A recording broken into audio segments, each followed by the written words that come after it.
4వ అధ్యాయము 1-2 చదువుకుందాం. ఈ సంగతులు జరిగిన తర్వాత నేను చూడగా, అదిగో పరలోకమందు ఒక తలుపు తెరవబడి ఉండెను. మరియు నేను మొదట వినిన స్వరము బూరధ్వని వలె నాతో మాట్లాడగా వింటిని. ఆ మాట్లాడిన వాడు, ఇక్కడికి ఎక్కిరమ్ము, ఇక మీదట జరగవలసిన వాటిని నీకు కనపరచెదనను. వెంటనే నేను ఆత్మవశుడనైతిని. అదిగో పరలోకమందు ఒక సింహాసనము వేయబడి ఉండెను. సింహాసనమునందు ఒకడు ఆసీనుడై ఉండెను. దేవుడు తన పరిశుద్ధ వాక్యమును దీవించి ఆశీర్వదించును గాక. ఆమేన్.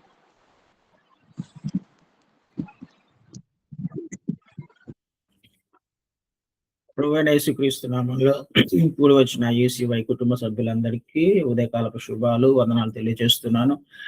దేవాది దేవుని మహాకనికరం చొప్పున మరొక వారము మీతో కలిసి దేవుని వాక్యాన్ని ధ్యానం చేసుకోవడానికి దేవుడు కృప చూపించాడు. అందుని బట్టి ఆయనకు మరొకసారి కృతజ్ఞతలు తెలియజేస్తూ, మనం గత కొంతకాలం నుంచి ప్రకటన గ్రంథంలోని అంశాలను ధ్యానం చేసుకుంటూ వస్తున్నాం కదండి. 3 అధ్యాయాలు అంటే సంఘముల గురించిన వివరణ, లేకపోతే సంఘాలతో దేవుడు మాట్లాడుతున్న మాటలను అన్నిటినీ మనము ధ్యానం చేసుకున్నాం. 7 సంఘాలతో క్రీస్తు వారు మాట్లాడిన మాటలు, 7 సంఘాలలో క్రీస్తు వారు చూసిన మెచ్చుకోలు, లేకపోతే ఆయన చేసిన మెప్పులు, అదే విధంగా సరిచేసుకోవలసిన విషయాలు ఏవైనా ఉన్నట్లయితే వాటిని సరిచేసుకోమని ఒక హెచ్చరిక, మారు మనస్సు గురించిన అంశాలను మనం ధ్యానం చేసుకున్నాం. యాక్చువల్గా మనము ఈ ప్రకటన గ్రంథానికి దానియేలు గ్రంథం నుంచి వచ్చాం. ఎందుకు మనము ప్రకటన గ్రంథంలోని సంఘాల గురించిన చరిత్ర నేర్చుకోవడానికి ప్రయత్నం చేశాము అని అంటే, దానియేలు గ్రంథము 9వ అధ్యాయంలో 24-27 వచనాలలో ఉన్న విషయాలను మనము నేర్చుకుంటూ ఉన్నప్పుడు మనం ఇక్కడికి రావాల్సి వచ్చింది కదండి. అక్కడ 70 వారాల చరిత్రను మనం చూసాం. దానియేలు గ్రంథంలో 70 వారాల చరిత్రను చూసాం. ఆ 70 వారాలను కూడా 3 భాగాలుగా చేసినట్టుగా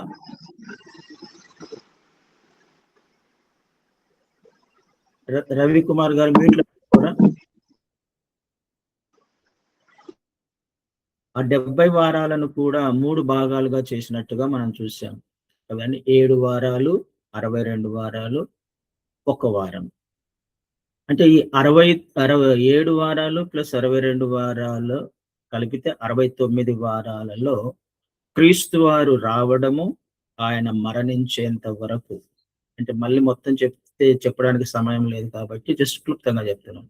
సో ఈ 69 వారాలు క్రీస్తు వారు అభిషక్తులు వచ్చి మరణించేంత వరకు 69 వారాల గురించిన చరిత్రను నేర్చుకున్నాం. అయితే ఈ 70వ వారము చివరిగా మిగిలిన ఈ 1 వారం గురించి ఏం చేద్దాము అని అనుకుంటున్నప్పుడు 69కి 70వ వారానికి మధ్యలో గ్యాప్ వస్తుంది కదండి. 70వ వారము ఇంకా మొదలవ్వాల. ఈ 70వ వారం ఎప్పుడు మొదలవుతుంది అనే విషయాన్ని మనం ప్రశ్నించుకొని ఇక్కడికి వచ్చాం. ప్రకటన గ్రంథంలో సంఘాల గురించిన చరిత్రను మనం నేర్చుకుంటూ సంఘాలతో దేవుడు మాట్లాడుతున్న మాటలు. ఎందుకు మొదలవ్వలేదు అని అంటే, క్రీస్తు వారు మళ్ళీ ఆయన రాబోతున్నాడు, లేకపోతే దేవుని ఉద్దేశము నెరవేర్చబడాలి. దేవుని చిత్తము ఆదికాండంలో మొదటి ఆదాముకు అవ్వకు ఇచ్చినట్టుగా ఈ భూమిని నిండించాలి, విస్తరించాలి, తర్వాత భూమిని లోబరుచుకోవాలి, పరిపాలన చేయాలి అన్నది దేవుని ఆజ్ఞ కదండి. ఆదాము అవ్వలకు దేవుని ఆజ్ఞ మనం మొదటి అధ్యాయంలో చూస్తాం. అది నెరవేర్చవల్ల ఆదాము జీవితంలో ఆదాము అవ్వలు చేసిన అవిధేయతను బట్టి దేవుని ఉద్దేశాలు అక్కడ నెరవేర్చవలేదు, కానీ తోటలో నుంచి బయటికి గెంటి వేయబడ్డారు. అయితే దేవుడు ఒక ప్రణాళిక లేకపోతే ఒక చిత్తము కలిగి ఉన్నాడు అని అంటే అది ఎట్టి పరిస్థితుల్లో కూడా నెరవేర్చబడుతుంది, నెరవేర్చబడి తీరుతుంది. ఆయన ఏ విధం చేతనైనాను దాన్ని నెరవేర్చుకుంటాడు. అయితే ఈ భూమి అయితే విస్తరిస్తుంది కానీ నరులు ప్రపంచమంతా వ్యాప్తి చెందుతూ ఉన్నారు కానీ దేవుని యొక్క చిత్తము ఈ భూమిని పరిపాలన చేయాలి. ఎవరు? ఆదాము, అవ్వలు పరిపాలన చేయాలి. మొదటి ఆదాము, మొదటి అవ్వ పరిపాలన చేయాలి. అది దేవుడిచ్చిన అధికారం. అయితే వారు చేసిన అవిధేయతను బట్టి ఈ అధికారాన్ని అపవాదికి అప్పగించినట్టుగా మనం చూసాం. కానీ దేవుని ఉద్దేశం అది కాదు. లోకాధికారి పరిపాలన చేయడం అన్నది దేవుని ఉద్దేశం కాదు. ఈ భూమి మీద అధికారము మనిషికి ఇవ్వబడింది. అయితే ఈ అధికారము లేకపోతే ఈ పరిపాలన నెరవేర్చబడాలి. అయితే నెరవేర్చబడాలి అనంటే క్రీస్తు వారు దేవుడు తండ్రి అయిన దేవుడు క్రీస్తు వారిని కడపటి ఆదాముగా ఈ లోకంలోకి పంపించాడు. క్రీస్తు వారి యొక్క విధేయతను బట్టి క్రీస్తు వారు తండ్రికి విధేయత చూపిస్తే తండ్రి చిత్తమును నెరవేర్చి ఆయన తండ్రిని మహిమపరచి సమాప్తం చేసి ఆరోహణమై తండ్రి కుడి పార్శ్వమున కూర్చుని ఉన్నాడు.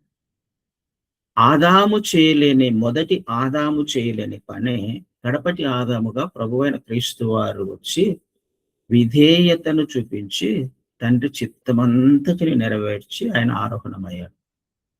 బానే ఉంది. అయితే ఇప్పుడు పరిపాలన చేయాలి కదా, ఆదాము అవ్వలు పరిపాలన చేయాలి.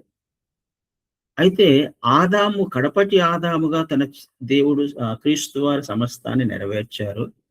అయితే హవ్వ కావాలి కదా, పరిపాలన చేయాలి అని అంటే హవ్వ కావాలి.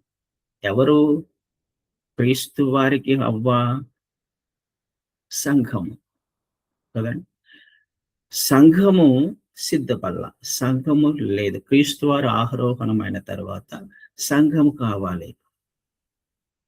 ఈ సంఘమే అన్యజనుల యొక్క లెక్క సంపూర్తి చేయబడాలి.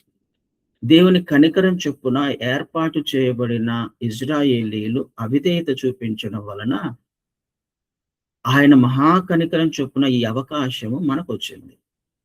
అదే అన్యజనులకైనా మనకు ఆయన యొక్క రక్షణ భాగ్యము కదండి, ఆ అవకాశము దేవుడు మనకు అనుగ్రహించాడు. అయితే ఈ అన్యజనుల లెక్క సంపూర్తి చేయబడాలి. ఇప్పుడు సంఘము కావాలి కాబట్టి క్రీస్తు వారికి వధువు కావాలి, హవ్వ కావాలి. దేవుని చిత్తము భూమిని పరిపాలన చేయాలి అన్నది నెరవేర్చబడాలి. అది నెరవేర్చబడాలి అని అంటే సంఘము ఫామ్ అవ్వాలి.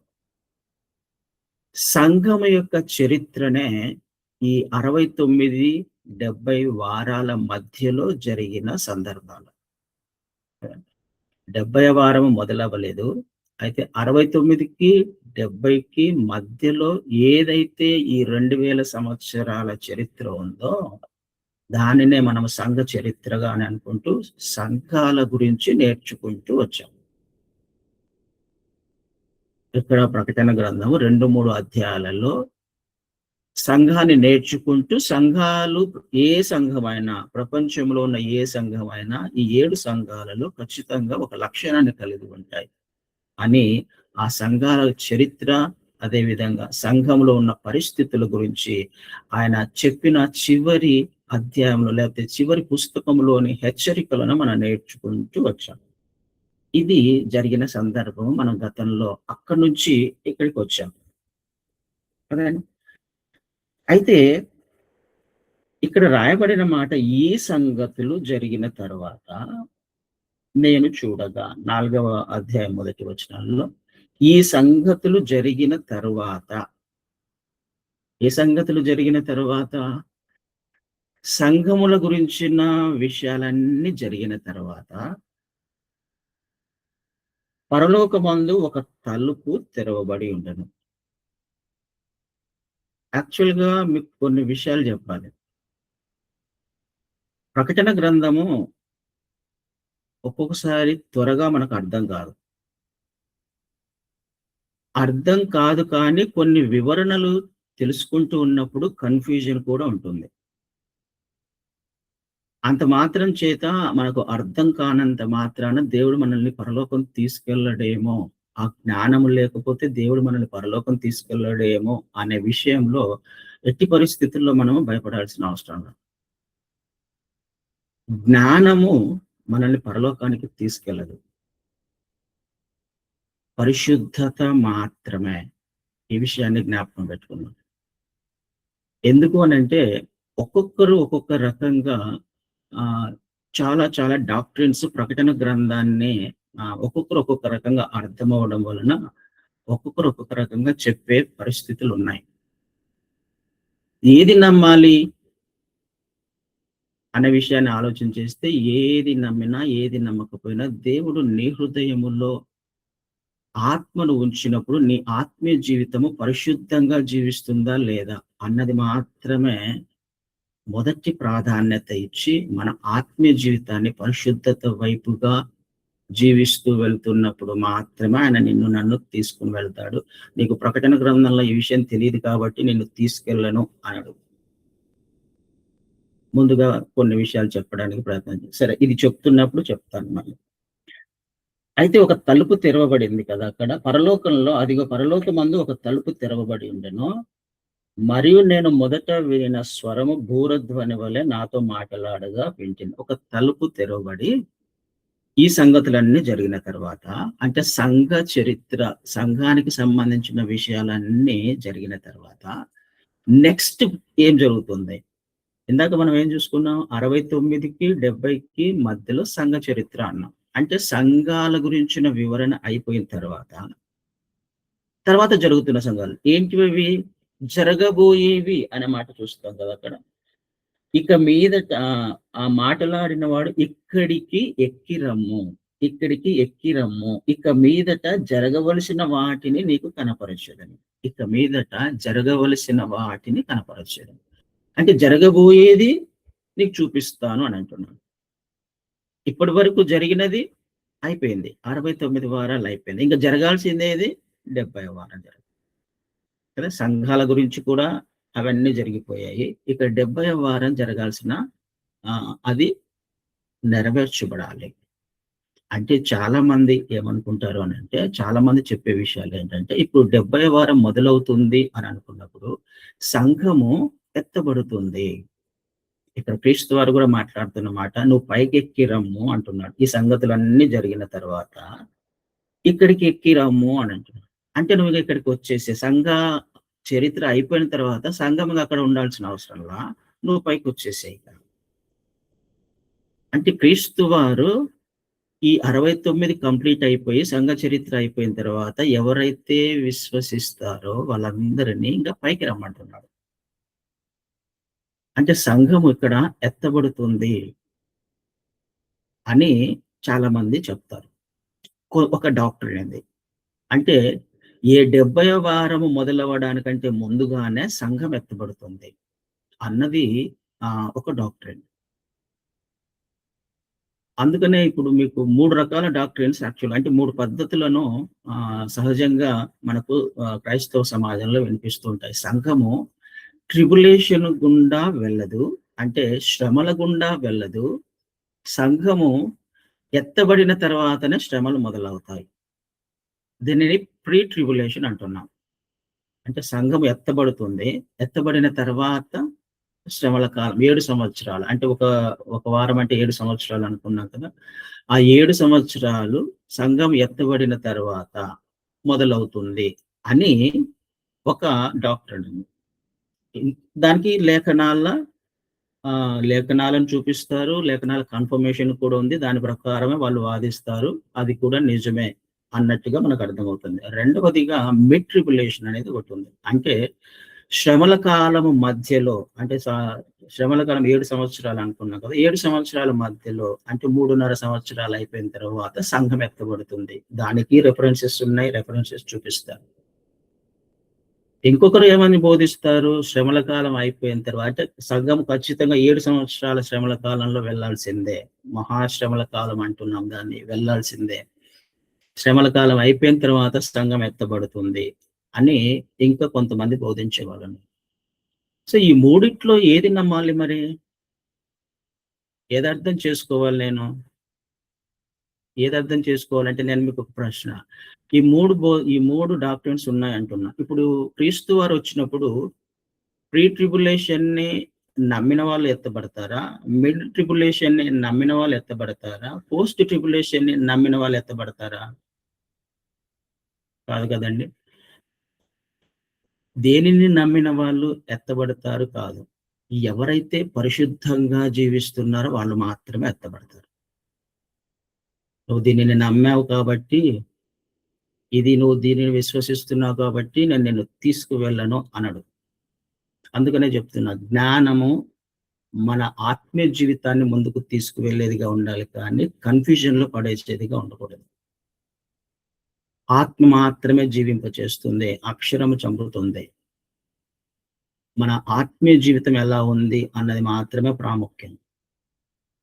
ఈ మూడు డాక్ట్రిన్లో కన్ఫ్యూజన్ లో ఎట్టి పరిస్థితుల్లో ఎవరు ఏది చెప్పినా క్రీస్తు వారు వస్తున్నారు అన్నది మాత్రం సత్యం. రెండవ రాకడ జరుగుతుంది, ఆయన వస్తారు అన్నది మాత్రం సత్యం. ఎప్పుడు వస్తారు అది అనవసరం. మనకి సిద్ధంగా ఉండాలి.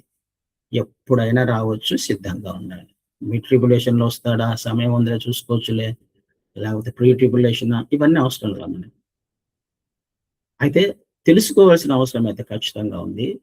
ఎందుకు? ఆయన రాకడకు సూచనలు అయితే రాయించి పెట్టారు కాబట్టి దాని ద్వారా ఇంకా మనం త్వరగా సిద్ధపడడానికి, భయముతో వణుకుతో మన రక్షణను కొనసాగించడానికి. అయితే అర్థం కాలేదు కాబట్టి, లేకపోతే నేను తీసుకువెళ్ళను, ఈ జ్ఞానం నీకు ఉంది కాబట్టి నేను తీసుకువెళ్ళను, అదంతా కాదు. ఎవరు ఏది చెప్పినా నీ ఆత్మీయ జీవితాన్ని నువ్వు మాత్రం జీవిస్తూ వెళ్ళాలి. ఆయన వస్తున్నాడు, అతి సమీపంలో ఉంది. సూచనలన్నీ కూడా నెరవేర్చబడుతూ ఉన్నాయి. ఇది మాత్రమే మైండ్ లో పెట్టుకొని మన ఆత్మీయ జీవితాన్ని జీవిద్దాం. ఆయన పైకెక్కి రమ్మ అన్నాడు. సో దీనిని ఆధారం చేసుకొని సంఘము ముందుగానే ఎత్తబడుతుంది అని ఈ లేఖనాల ప్రకారం ఒకవేళ చూస్తే అది దానిని సపోర్ట్ చేస్తుంది. పైకెక్కి రమ్ము, తలుపు తెరవబడింది, పరలోకానికి ఆహ్వానిస్తున్నారు క్రీస్తు వారు కదండి. ఇక భూమి మీద జరగవలసిన, పైకెక్కి రమ్ము అని అంటే అప్పటిదాకా యోహాన్ గారు ఎక్కడ ఉన్నారు? కింద ఉన్నారు, పద్మాసులో ఉన్నారు, భూమి మీద ఉన్నారు. అయిపోయింది, ఇక నువ్వు పైకెక్కి రమ్ము, సంఘ చరిత్ర అయిపోయింది, పైకెక్కి రమ్ము, నువ్వు పైకి రా అంటే సంఘము అయిపోయిన తర్వాత పైకి రమ్మంటున్నాడు. ఎత్తబడుతుంది సంఘము అన్నది దీని యొక్క సారాంశం. జరగబోయే వాటిని నేను నీకు చూపిస్తాను అని అంటున్నాను. ఆలోచన చేయడానికి ప్రయత్నం చేద్దాం. రోమిలకు రాసిన పత్రిక 11వ అధ్యాయంలో, రోమిలకు రాసిన పత్రిక 11వ అధ్యాయం 25 నుంచి కొన్ని మాటలు చూద్దాం.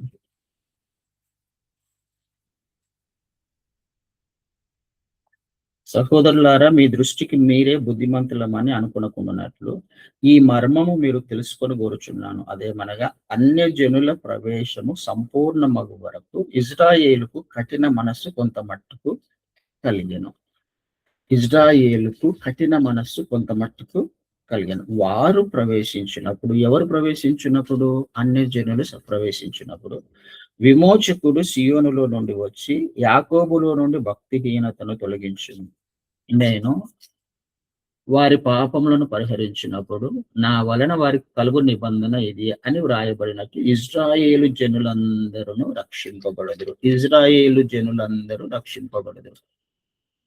పైననేమో అన్య జనుల లెక్క సంపూర్తి కావాలంటున్నాడు. ఇజ్రాయేలీలందరూ కూడా రక్షించబడాలి అని అంటున్నాడు. సంపూర్తి చేయబడాలి. అన్య జనులందరికీ సువార్త ప్రకటించబడుతుంది కదండి. అన్య జనులందరికీ దేవుని కనికరం చొప్పున సువార్త వ్యాప్తి జరుగుతుంది. ఆ లెక్క సంపూర్తి చేయబడాలి అంటే అన్య జనులందరూ రక్షించబడాలన్నది కాదు ఉద్దేశము.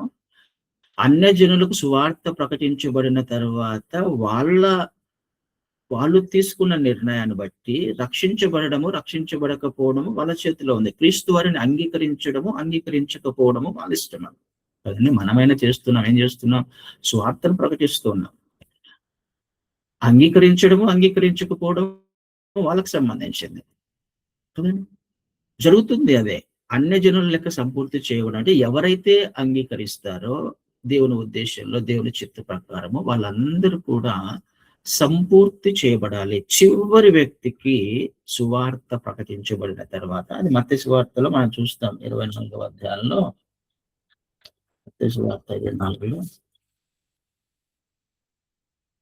14వ వచనం, 24:14లో, మరియు ఈ రాజ్య సువార్త సకల జనులకు సాక్షార్థమై లోకమందంతటను ప్రకటించబడును, అటు తరువాత అంతం వచ్చును.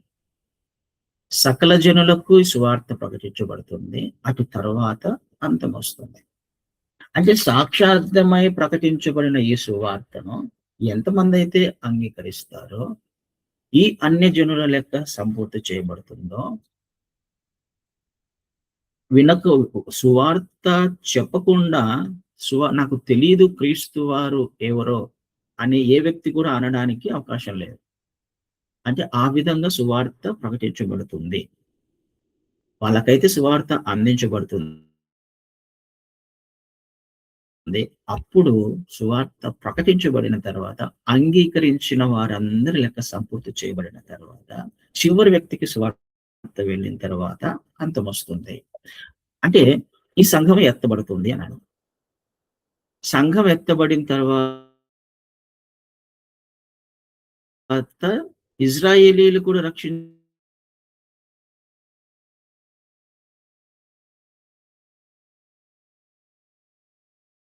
కదా. కాబట్టి ఇజ్రాయేలీలకు రక్షణ రావాలి. ఇజ్రాయేలీలు రక్షించబడడానికి దేవుడు వాళ్ళకి ఇచ్చిన ఒక అవకాశము, ఒక సమయము 7 వారాలు. క్షమించాలి, 7 సంవత్సరాలు. ఒక వారం అంటే చివరి ఒక వారము ఇజ్రాయేలీల కొరకు దేవుడు నియమించిన సమయము అని చాలా మంది చెప్తారు. అది తెలుసుకోవాలి మనం. 7 సంవత్సరాలు, చివరి 7 సంవత్సరాలు అంటే చివరి వారము ఇజ్రాయేలీల కొరకు, ఇజ్రాయేలీల రక్షణ కొరకు దేవుడు వారికి ఇచ్చిన చివరి అవకాశం. వాళ్ళు కూడా రక్షించబడాలి అన్నది దేవుని యొక్క ఉద్దేశం. ఈ లేఖనాల ప్రకారం ఎవరిని కూడా ఆయన విడిచిపెట్టేవాడు కాదు కదా. అందరికీ అవకాశం ఇస్తున్నాడు. అందరికీ అవకాశం ఇస్తున్నాడు. ఏ ఒక్క ఆత్మ నశించిపోవటం దేవుని చిత్తము కాదు. నువ్వు, నేను, మనము అందరము కూడా రక్షించబడాలి కదండి. ఆలోచన చేయడానికి ప్రయత్నం చేద్దాం. సంఘ చరిత్ర అయిపోయింది, సంఘము ఫామ్ అయిపోయింది, సువార్త ప్రకటించబడుతుంది.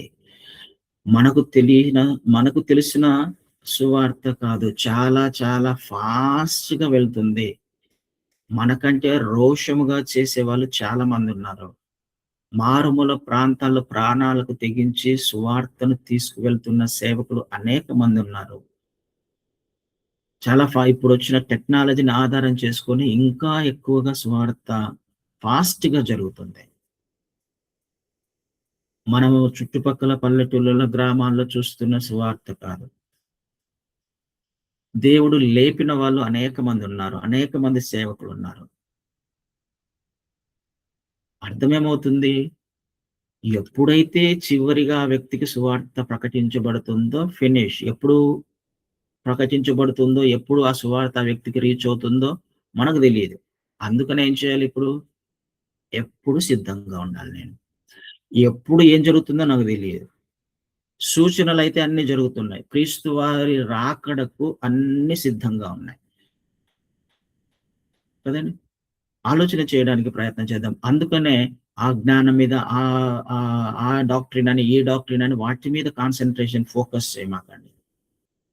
ఏది నమ్మాలి, ఏది నమ్మకూడదు, నిన్ను నువ్వు విశ్వాసములో ఎంతవరకు స్థిరపరుచుకున్నావు, ఎంతవరకు ఆయన కోసం నిలకడగా ఉన్నావు, నమ్మిన దానిని గట్టిగా పట్టుకున్నావా లేదా? ప్రతిరోజు కూడా నీ ఆత్మీయ జీవితాన్ని పడిపోకుండా జీవించే స్థాయిలో నువ్వు ఉన్నావా లేదా? నీ విశ్వాసపు పరిమాణం ఎంత? దీనిని మాత్రమే సరిచేసుకో. ఆయన మాత్రం ఖచ్చితంగా వస్తాడు. 70 వారం ఎప్పుడు మొదలవుతుందో మనకు తెలియదు. కానీ మొదలైందంటే మాత్రం రెప్పపాటున కదండీ! మనకు తెలియదు అది. రెప్పపాటున ఆయనొచ్చి ఆయన సంఘాన్ని తీసుకొనెళ్తాడు. అలాంటప్పుడు నువ్వు నేను మనం ఏం చేయాలి? సిద్ధపడాలి. కదండీ! ఎప్పుడు సిద్ధంగా ఉండాలి. సిద్ధపడిన వారిని మాత్రమే ఆయన తీసుకెళ్తాడు. ఇంకా సమయం ఉందిలే అని ఇశ్రాయేలీయుల వలె ఉండడానికి కుదరదు. మూర్ఖంగా మనము ప్రవర్తించుకుంటూ తెలియకుండా చాలా అవకాశాలు ఇస్తున్నాడండి మనకు దేవుడు. చాలా అవకాశాలు ఇస్తున్నాడు మారు మనస్సు గురించి. కదా! ఎంత కాలం నుంచి మనం నేర్చుకుంటున్నాం కదా! కొన్ని నెలల నుంచి సంఘాల గురించి నేర్చుకుంటూ ఉన్నాం. ఎందుకు చివరిగా అనేక సార్లు హెచ్చరించాడు దేవుడు మారు మనస్సు, మారు మనస్సు, మారు మనస్సు. వస్తానన్నాడు ఆయన. దొంగ వలె వస్తానన్నాడు. ఎప్పుడొస్తాడో తెలీదు. సమయము, కాలములు మనకసలు తెలీదు. దేవుని ఆధీనంలో ఉన్నాయి అవి. అలాంటప్పుడు ఎలా ఉండాలి? కేవలము ప్రిపరేషన్ మాత్రమే. ఆ సమయం మాత్రమే మిగిలిందండి. ఇంకా దేనికి టైం లేదు. రేపొస్తున్నాడని తెలిసిందనుకోండి. ఒకవేళ క్రీస్తు ద్వారా రేపొస్తున్నారు అని అనుకుందాం. రేపొస్తున్నారు అనే ఒక ప్రకటన చేయబడిందనుకున్న ఆకాశం నుండి. ఈరోజు ఒక సమయం ఇవ్వబడింది. ఒకరోజు సమయం ఇవ్వబడింది. రేపొస్తున్నాను అన్నాడాయన. ఏం చేస్తాం ఇప్పుడు ఈ టైంలో? ఇవ్వబడిన ఈ ఒక్క రోజులో మన పరిస్థితి ఏంటి? మన ప్రవర్తన ఏంటి? ఏం చేస్తాం? ఆఫీస్‌కెళ్తామా? పెళ్ళిళ్ళుంటే పెళ్ళిళ్ళకెళ్తామా? కదండీ! వ్యాపారానికెళ్తామా? వెళ్తామా? వెళ్ళం. అంటే దానివల్ల ప్రయోజనం లేదని అర్థం అవుతుంది కదా మనకి. ఉద్యోగానికి వెళ్ళినా, వ్యాపారానికి వెళ్ళినా, ఈ ఒక్క రోజులో ఆయనొచ్చి తీసుకొని పోయే సమయంలో ఏం చేస్తాం మనం? మోకరించి ఏడుస్తాం కదా! అయ్యా! నా తప్పిది, నా పొరపాటు సరిచేసుకోవడానికే ప్రయత్నం చేస్తాం అప్పుడు. అప్పుడు అన్నీ గుర్తుకొచ్చేస్తాయి. మన మన పరిస్థితులన్నీ గుర్తుకొచ్చేస్తాయి. మన పాపాలు, మన మాట తీరు, హృదయ స్థితి, మన చూపు, నడవడిక అన్నీ గుర్తుకొచ్చేస్తాయి అప్పుడు. గుర్తుకు రావాలి. అంటే ఒక్కరోజు సమయం ఇవ్వబడినప్పుడు ఏవి గుర్తుకొచ్చేసి నువ్వు ఆయన ఎదుట నీ హృదయాన్ని సరిచేసుకోవడానికి ప్రయత్నం చేస్తామో, ఇప్పుడు కూడా మనం అదే చేయాలి. ఎప్పుడొస్తాడో తెలీదు కాబట్టి ప్రతిరోజు కూడా నువ్వు, నేను, మనము మన హృదయాలను సరిచేసుకునే పనిలోనే ఉండాలి. సమయం లేదు. సువార్త వ్యాప్తి జరుగుతుంది. వెలుగు ప్రకాశిస్తుంది. కదా! ఏ అధికారము అడ్డుకోలేదు. కదా! అధికారులకు అధిపతి ఆయన. కదా! రాజ్యాలు ఇచ్చేవాడాయన. రాజ్యాధికారం ఆయన చేతిలో ఉంది. భూమి దాని సంపూర్ణత ఆయనది. కదండీ! అందుకనే ఆలోచన చేయడానికి ప్రయత్నం చేద్దాం. ప్రకటన గ్రంథము అర్థం కాకపోయినా తెలుసుకోవడం వాళ్ళు ఖచ్చితంగా తెలుసుకొని గైకొనే వాళ్ళు ధన్యులు అనే మాట చూస్తాం మనం మొదటి అధ్యాయంలోనే. కదండీ! చదివినవాడు దానిని గైకొనేవాడు ధన్యుడు. దాని ప్రకారం జీవించే ప్రయత్నం చేసేవాడు ధన్యుడు. చివరి అధ్యాయంలో కూడా అదే మాట చూస్తాం. ధన్యులము అని. అంటే దాంట్లో ఒకవేళ ఎందుకు అది రూపకాలంకారంగా ఉన్నాయి వేరు అంటే అర్థం కాని పరిస్థితులలో కూడా ఉంటాయి కాబట్టి, తెలుసుకోవడానికి ప్రయత్నం చేద్దాం. కాకపోతే తెలియకపోయినంత మాత్రాన దేవుడు నిన్ను తీసుకువెళ్ళను. ప్రకటన గ్రంథం నీకు తెలీదు కాబట్టి నిన్ను తీసుకువెళ్ళను అనడు. ఎప్పుడు అంటాడు? తీసుకువెళ్ళను. నీ పరిశుద్ధత నీకు లేకపోతే, నేను పరిశుద్ధుడను కాబట్టి నువ్వు పరిశుద్ధుడిగా ఉండు అనే ఆజ్ఞను మనం పాటించకపోతే అప్పుడు తీసుకెళ్ళను. కదండీ! ఇందాక ఇదే 4వ అధ్యాయంలోనే కిందకొచ్చినప్పుడు ఆయన 24 పెద్దలతో కొనియాడబడుతుంది. పరిశుద్ధుడు, పరిశుద్ధుడు, పరిశుద్ధుడు, పరిశుద్ధుడు అని. ఆయన పరిశుద్ధుడు. అక్కడికి వెళ్ళాలి అనంటే నేను పరిశుద్ధునిగా ఉండాలి. ఇదొక్కటే క్రైటీరియా. ఇదొక్కటే మనం కాన్సంట్రేట్ చేయాల్సిందే. పరిశుద్ధత. పరిశుద్ధత లేకుండా నీకెంత జ్ఞానం ఉన్నా నువ్వు పరలోకానికి వెళ్ళలేవు. పరిశుద్ధత చాలా ప్రాముఖ్యం. దీనిని ఫోకస్ చేద్దాం. దీని మీద ఆధారపడడానికి ప్రయత్నం చేద్దాం. దేవుని చిత్తమైతే మొత్తం 20 అన్ని ప్రకటన గ్రంథం అన్ని మనం ఎక్కడ ధ్యానం చేసుకొని తెలియదు కానీ అవసరమైన చోట అవసరమైన విషయాలను రానున్న దినాలలో ధ్యానం చేసుకోవడానికి ప్రయత్నం చేద్దాం. కానీ మనకు కావాల్సింది పరిశుద్ధత. దీని మీద మాత్రమే ఫోకస్ చేయండి. వేరు డాక్టర్ అబద్ధ బోధకులు వస్తారని మనకు ముందుగానే హెచ్చరించబడింది కదా. ఏమి కాదులే, సమాధానము లేని స్థితిలో సమాధానము ఇంకా రాలేదు, ఆయన రాడు అనే బోధలు, లేకపోతే మన ఆలోచనలను డైవర్ట్ చేసే డాక్ట్రిన్స్, ఇవన్నీ కాదు. ఆయన వస్తున్నాడు. మొదటిసారి వచ్చాడు, చెప్పాడు, వచ్చాడు, చేశాడు, వెళ్ళాడు. మొదటిసారి వచ్చిన వాడు రెండోసారి ఖచ్చితంగా వస్తాడు. ఆయన వస్తున్నాడు. అందుకు దానిని మాత్రమే మైండ్ లో పెట్టుకొని మన హృదయాలను సిద్ధపరచుకుందాం. రానున్న దినాలలో దేవుని చిత్తమైతే మరికొన్ని విషయాలు నేర్చుకోవడానికి ప్రయత్నం చేద్దాం. ఆమె అటు కృప దేవుడు మనకు అనుగ్రహించును గాక. Thank you brother, thank you so much.